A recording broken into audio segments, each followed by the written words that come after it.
The DJI Osmo Pocket 3, it's like a GoPro on steroids. It has a built-in gimbal, a flippable screen, it has so many different accessories. And I used every single feature, found every single bug when I was making a movie using this camera. It's a quick short movie, you can find it on my channel, but for now, let's talk about what we're going to talk about. So this video will be split in 5 different sections and you can find them all in the timeline. We're going to talk about the pros, pretty obvious, just talk about all the good things. We're going to talk about the cons, which is the opposite. We'll talk about all the bad things. We'll talk about its companion app called the DJI MIMO app, and yeah, we'll go through all of that. We'll go through my experience using it and, you know, being on a film set and using this camera. And finally, we'll talk about the nerd notes, which is my favorite part. It's basically just all the specs, but, you know, a whole special section for it. Let's start with the obvious. So firstly, it has a gimbal. And you may be wondering, okay, well, I'm going to be filming handheld and I kind of want that rough documentary vibe. Do I need a gimbal? Well, although there isn't really a way to turn off the gimbal, there is, however, a bunch of different gimbal modes. So if you want to make the horizon stay in one area, or if you want to go full-on documentary style, it could still kind of smooth out some of the rough edges and make it more pleasurable for the audience. So the first mode is it's going to keep only the horizon level. But you can also make it so when you tilt the actual camera body, the gimbal will stay in place. This is good if you want to walk backwards and have a nice smooth shot walking backwards. And lastly, we have a mode where it's not locked onto any axes, it's free move, so this is good for creative shots, and all it really does is it tries to smooth out each and every turn to make it look better, I guess. But yeah, the gimbal is like the main thing about this camera, so if you're not going to be using the gimbal, then maybe look for a GoPro, because as I said, you cannot turn off the gimbal on this thing. Oh, there's also a mode where if you hold down the actual joystick, it will make it so the gimbal locks on. What this means is you can move it in all the directions and it will keep facing one direction. Next up, we have the size of this thing. It's absolutely miniature. If you really wanted to, you could just put it in the case and put it in your pocket. So this would be really, really good for a car rig, for example. When you're inside the car, you mount the camera outside the car and you can go on the app and control where the camera's looking, unlike a GoPro. There is a slight issue with using a gimbal in a car, but we'll talk about that in the cons, because it's a con. Next up, we have the actual sensor of the camera. So this is a 1-inch CMOS sensor, which will be light enough for the gimbal to freely move it around, and it's big enough so it does cause a little bit of background blur. But this does mean that you will have to make sure that your main subject is in focus. Talking about focus, there's 3 different focus modes. You have product showcase, where it will try to focus on the closest thing to it, which is really good for, as the name suggests, product showcases.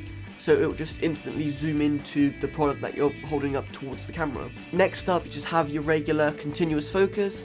What this is it will continuously try to focus on the main subject, the biggest subject in the frame. So just the obvious. But the cool thing is you can actually change the speed of the focusing, because you can't manually control the focus. You can at least make it either slow, regular or quick focusing, depending on what you're trying to make the atmosphere feel like. Lastly, we have single focus. So what this is, when you're filming, you press what you want to be in focus on the touch screen and that will be in focus. But then if you want to refocus, you have to press somewhere else. And this is good if, let's say, the camera keeps unfocusing and focusing on something else that you don't want to be in focus. As long as your camera is still or not moving further or closer to the subject, you can have single focus on. Talking about the screen, this is a 2-inch touchscreen display and it can get bright. I was outside in the scorching heat and the sun was out. I can still see everything clearly through the screen, even if the sun was directly hitting it. However, about the size, I mean, it's good enough, you know. It's supposed to be portable, so for that I cannot complain. Sometimes you can't see what's in focus and what isn't, so you shoot your shot, you get back to your screen, you put it on your massive 27-inch display, and you see that the main thing wasn't in focus, and you have to go get a pickup shot, which will take ages. One way to get around this is there's an accessory where you can mount your phone screen onto your Pocket 3 and just watch it through the phone so you can see it more clearly. But this will make it less portable. I mean, that depends, because you're going to be carrying your phone around anyway, so you might as well. But another cool feature about the display, which is advertised to everywhere, is it flips. But also, if you, for example, want a more portable form factor while you're filming, but you want to film horizontal even though your screen is in vertical, you can do that through the settings. You just decide which video mode you want it to be on. Because unlike the Pocket 2, where it was a fixed screen and it was a bit too small for some people, this one actually flips out and it's way easier to see. After that, we have the mics and the mic compatibility. So the Pocket 3 does have a USB-C jack, which you can use for charging, obviously. You can use it to connect to your PC and use it as a webcam, or to upload or download images or videos, but you can also connect an external microphone, not just the DJI one. And all you need for that is a USB-C to whatever adapter. And then on your screen, see a little bar, and in the settings, you can change the gain depending on what you want. For example, right now you're listening to a shotgun microphone just out of frame, and now you're listening to the microphone on board. Now, another cool feature about this is you can record externally, but record a backup copy on the actual video, which will use the microphones on the actual camera. So if that goes corrupt, you always have a secondary option. Staying on the topic of microphones, this has a built-in DJI mic adapter. Meaning, if you want to buy the creator combo, for example, it comes with a little microphone, or if you want to buy separately just the DJI microphone alone, you can do that. You don't need to plug in the massive receiver, which is like half the size of the Pocket 3. And this will unlock additional settings in the audio settings area if you want to play around with it. Next up, and you've probably heard me talking about this way too much, as is DJI. It's a massive company, it's a very popular camera. There are so many accessories from so many different companies. Like, any small problem that you have with it, for example, if the battery doesn't last long enough for you, you can find like 30 or 40 different types of batteries, different lengths, different capacities to what you need. There's a bunch of different lens filters, there's things to put it on your body, things to put it on a car, things to probably put it on a bloody plane if you wanted to. DJI actually sells this little expansion handle where you could just pop it open, put your camera in and close it up. And what this does is it includes a cold shoe right here, but you can also connect it to basically any type of grip that has this adapter. And this is just a selfie stick that's made for phones. I just took it off and put this on instead, and now it's a really nice comfortable grip, and it's still portable. But not only can it extend, but it could also flip out and become a mini tripod for all those absolutely awesome TikTok dances that I definitely love doing. Next up, we have a feature that I didn't have on my Canon 250D, and this is a feature that is vital to make a good video camera. It's logs, and more specifically, this has HDL and 10-bit D-Log-M. What this will do is when you're filming and on your screen, it will look like the colors are a bit more washed out and just not as vibrant almost. But then in post on your computer, you can edit the colors way better to make them fit your needs better. For example, if you do film in D-Log-M, you can always go to DJI's website and download something called a LUT. And on there, you just grab the LUT, you place it on top of your footage, and this will turn the washed out colors back to normal. From here, first of all, the dynamic range will be better. Second of all, you can more easily edit each color to fit your needs. Next up is all the different modes that you have. We got obviously the regular, we got photography mode, which is just photos. We have slow mode, low light modes. There's so many different modes that you can use and switch between really quickly. And lastly, I've touched over this, but it's something called wearable mode. Let's say you clip it onto your backpack strap, or clip it onto your hat, or you wear it basically. There's a special mode for it. I haven't done too much with this mode because it's more for first person, or just like you don't want to hold the camera physically, you can wear it. Next up, and it's kind of similar, we have the features. So the standout features would be ones where, for example, the gimbal can follow you and try to keep you in frame. They can also kind of add more production quality by making it so you're not in the center of the frame. You can be top left, top right, just on the left, just the right, using a separate mode. And in that same column, you can find something called a spin shot, I think it's called. Basically, all this does is when you activate it and you press down on the joystick, it will start spinning like this to get a nice trippy spiral effect. Another feature that's just kind of nice to have is when you're in a video mode and you choose a resolution, you choose the frame rate, in the top left corner, it will show you your storage, but in time, how much you can film with those specific settings until the SD card is full. Oh, and another cool feature is that you can actually save all these different settings to different profiles. So let's say you have one setting for being in this set. you have another setting for being downstairs, outside. And then instead of going through each and every setting and switching them back and writing them on paper so you remember them, you just press a button and you're on the one that you were on before. And you can name it as well, so that's nice. Lastly, and I touched upon this as well a little bit, so around the sensor there are a couple of magnets, so you can just plop on different filters, take them off, and do fun stuff like that. What are these filters, I hear you ask? Well, there are a lot. Basically any filter you really want. We have ND filters, we have black mist filters, we have wide angle, we have zoom, we have everything. And there are a bunch of third-party companies that are making filters specifically for this thing. And the cool thing is, a lot of these filters are stackable, which means you can put multiple on and, you know, use multiple effects at the same time. And once again, on the case, you can store a wide-angle lens filter and a black pro mist filter right there as well. So you can really have a full setup just in your pocket. Probably a bit uncomfortable, but hey, you can do it. But obviously, in all these pros, there will always be at least a couple of cons. Get it?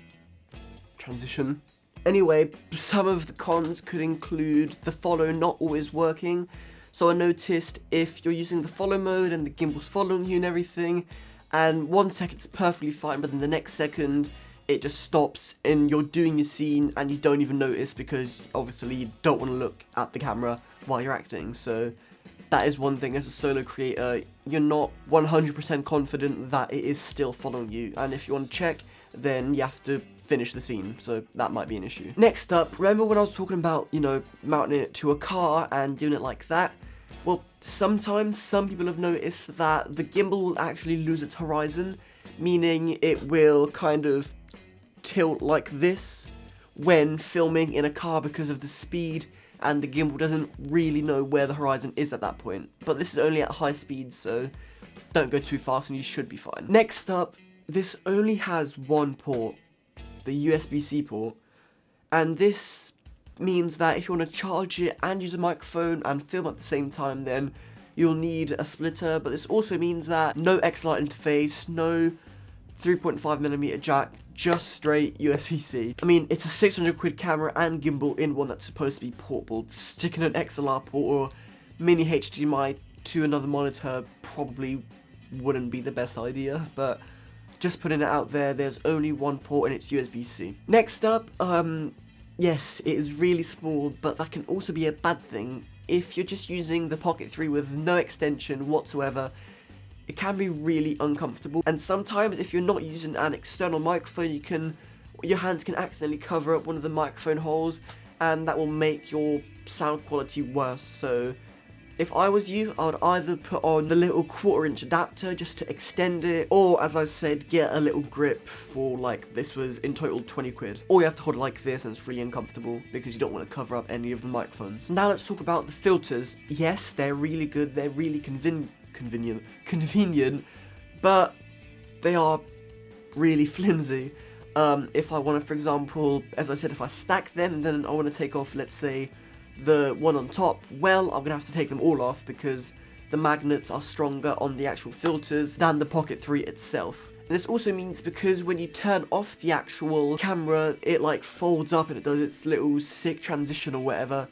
You can only put one filter on there before, because if you put two on, it won't fully close, I cannot speak. Yes, it has a gimbal, but it doesn't stabilize the y-axis, meaning if you want to get a nice smooth shot of you just moving forward, you can't just like go for a stroll and hold the camera. You're gonna have to look like an absolute dickhead and walk around like a crab. And once again, I'm being really nitpicky here. If I did want to get a camera that out of the box does have 4 axes and can stabilize the y-axis, I'm looking at the £7,000 DJI Ronin 4D, I think. But yeah, if you haven't done your research, then just know that it's not 100% stabilized. You will still have to do that, or buy a Steadicam, which will look absolutely hilarious paired with the DJI Pocket 3. So give some people a laugh and do that, except the Steadicam does cost more than the actual camera. Another one, and this is just kind of taken away a pro for some of them, is for some of the modes, like for example low light mode,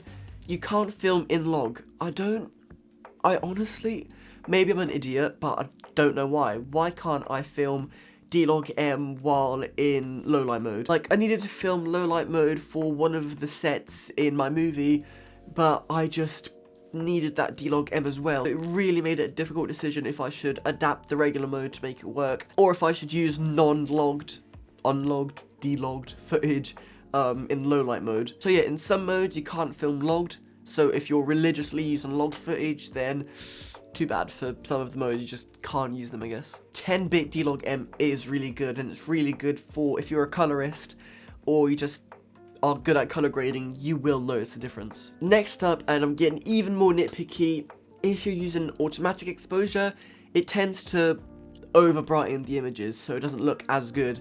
Once again, you can manually change this. There's a really cool feature where if you are using auto exposure, you can make it, let's say, slightly darker than usual, or you can make it slightly brighter if you're weird, but yeah, you can play around with that and it is really helpful. But if you can, use manual exposure and an ND filter for the best results. And lastly, for the cons, we have it's good build quality, it's just not rugged, you know. If you're getting this, you have to, in my opinion, get a screen protector, as I have on it. Also, it's not waterproof and it's not weather sealed, so yeah, don't take this to the beach because it will just break. The next chapter is something that you might want to skip if you don't plan on using their companion app called DJI MIMO. Remember, if you do want to go through the video, there are video chapters down below. But for now, we will be talking about the DJI MIMO app. So here is the DJI MIMO app. Once you open it, you can see a bunch of different, basically, advertisements. Advertising, for example, the DJI Mic Mini or their version of a GoPro. But also at the very, very, very top, you can see if you want to get like a firmware update or something like that.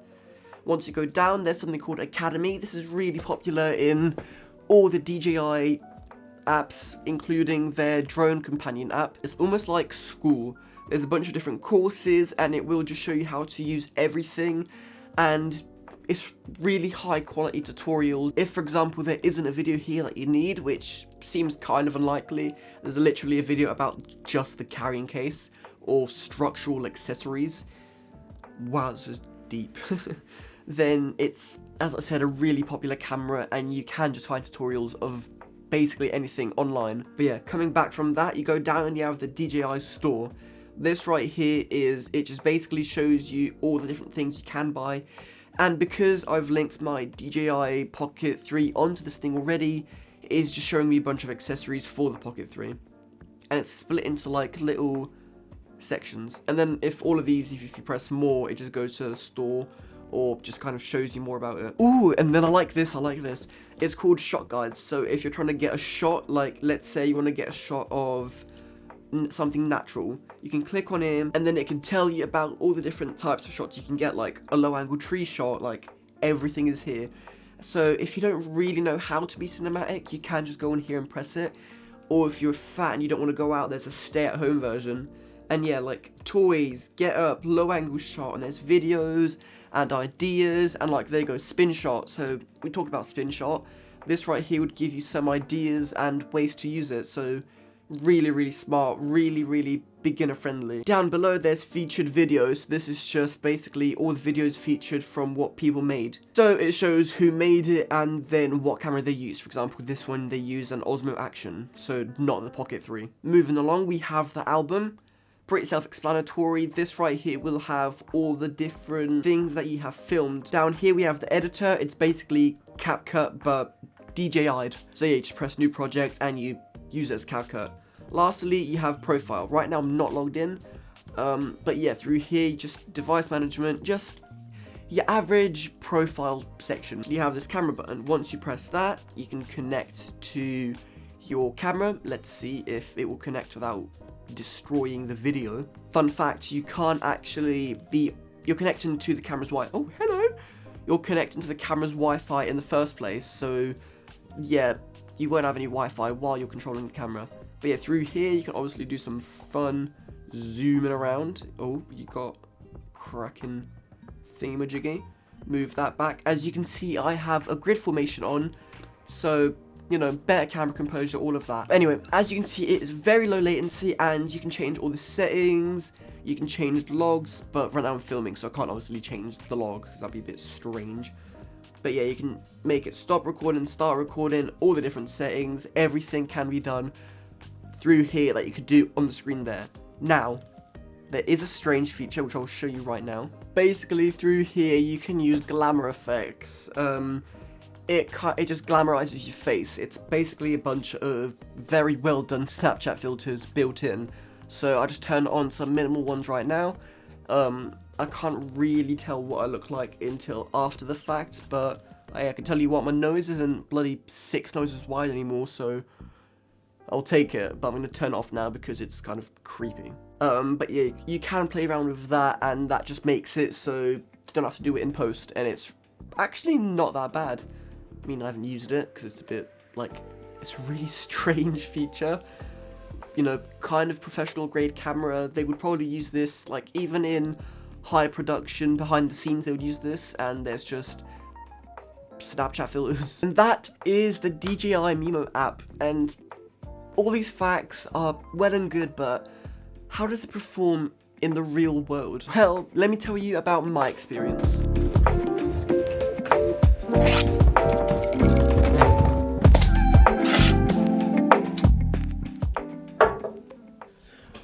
Okay, so as I've said like 15,000 times, I made a movie using this camera and yes, some more things, but you know, the A-cam was the DJI Osmo Pocket 3, and I noticed some things that we should probably talk about. Like, it has so many features made to like just sit there and film you. For example, as I've already said, it will follow you while you're walking, or at least try to, and you can even follow just any object that you want it to follow, and well, it will do its best, but yeah, you kind of have to be on the lookout to make sure that it's doing what you want it to do, so that might be a little difficult. But also, it's just a lightweight camera that you can literally put in your pocket, really easy to get through airlines, you don't need like a specific case for it. And another thing that really comes in handy when you're like in a dark area or an overly bright area is the dynamic range. Okay, I'd imagine some of you don't know what dynamic range is, so I made a little explanation to try and help you out. Okay,